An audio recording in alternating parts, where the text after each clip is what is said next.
皆さん、こんにちは。やぶ基礎デッサン講座の藪下です。基礎デッサン講座初級編も予定していた20回が終わりましたので、各回を短縮版としてまとめてみました。すでにご覧いただいている方は復習のつもりで、初めてご覧になる方は各回の詳しい解説動画を説明欄に上げておきますから、そちらもぜひご視聴ください。それでは始めましょう。第16回、木綿の布を描く。今回の要点は4つです。1、布の形はよく曲がっている部分に着目して大まかな直線で描く。2、布の形の膨らみは変形した円柱形と考えて、接地面の影、反射光、暗い帯、明るい部分を一体で考える。3、布の特徴的な折れ曲がり方やシワを表現することで、材質感やそれらしさを表現する。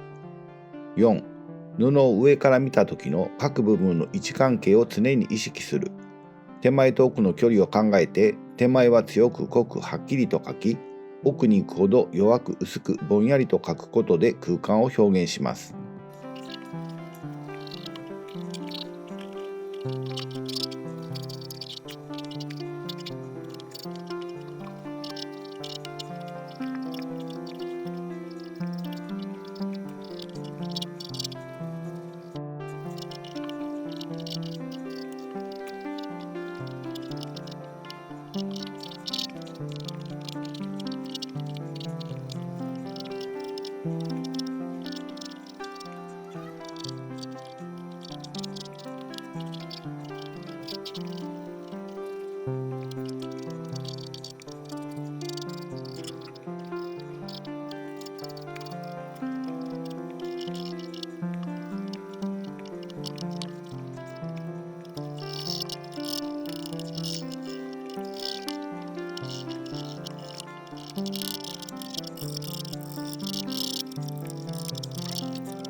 第17回電球を書く。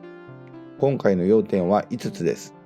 1、電球のような厚みの薄いガラスは形を意識して形に沿う線を使い、映り込みや微妙な明暗の変化を書く。2、台紙上の影の明暗変化を書くことでガラスの質感表現に役立てる。3、口金は横倒しの円柱と考えて円柱の明暗変化を適用する。4、口金のような細かい形も山と谷の形、螺旋形の傾きをしっかり観察して形を描くつもりで明暗表現をする。5、口金のハイライトと暗い部分の明暗対比で金属の質感を表現する。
第18回ブロックを書く。今回の要点は4つです。1、二点透視図法による約束を守る。ブロックは基本の直方体プラス開口部が3つと両線の数が多いですが、いつも二点透視図法の約束が守られているかを確認します。2、台紙からの反射光、手前と奥の距離、隣り合う面との明暗差などに注意して明暗表現をする。3、両線の形の欠けや表面の肌のざらつきによる色味の変化をしっかり描写することで材質感を表現する。4、目で見た情報に加えて、ここはこうなっているはずやという理屈も活用してデッサンをする。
第19回バナナを描く。今回の要点は4つです。1、輪郭線は微妙によく曲がっている部分に着目して直線っぽい曲線で形をとる。有機的な形の輪郭線は均一の曲がり方ではなく、よく曲がっている部分とそれほど曲がっていない部分の連続で一周していることが多いですから、最初はよく曲がっている部分に着目して直線っぽい曲線で形を描き、その後自然な形に修正します。2、隣り合う面との明暗差、台紙からの反射光、手前と奥の距離などに注意して明暗を描写することで立体感を表現する。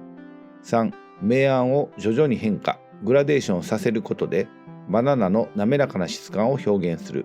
4、前にあるバナナよりも後ろのバナナを少し弱く描くことで前後の距離感や空間を表現する。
第20回ピーマンを描く。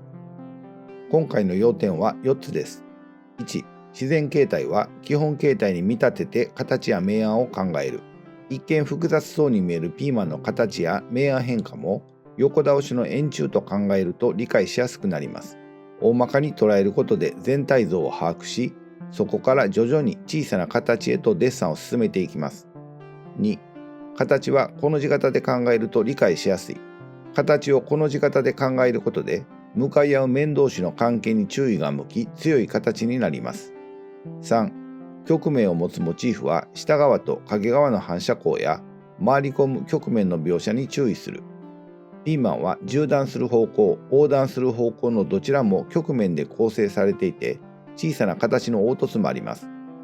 これらの下を向いている曲面には反射光が当たりますし、向こう側に回り込む曲面は弱く描写することで立体感を表現します。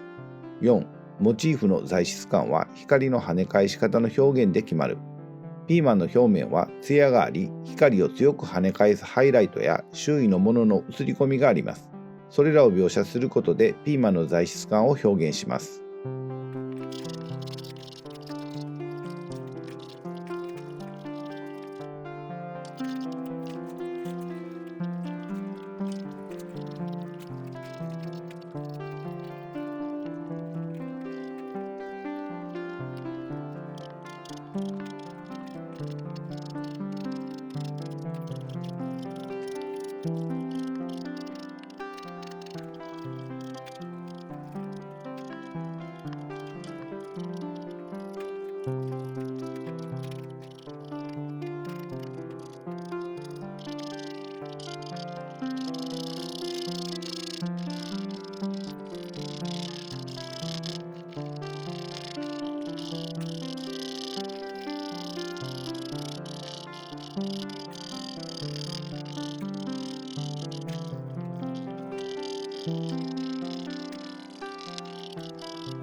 はい、皆さんいかがでしたか？今回は基礎デッサン講座初級編の第16回から20回までの短縮版をお送りしました。各回の詳しい解説動画を解説欄に上げておきますから、そちらもぜひご視聴ください。チャンネル登録、グッドボタン、コメントもお願いしますね。それではまた次回の動画でお会いしましょう。皆さんごきげんよう。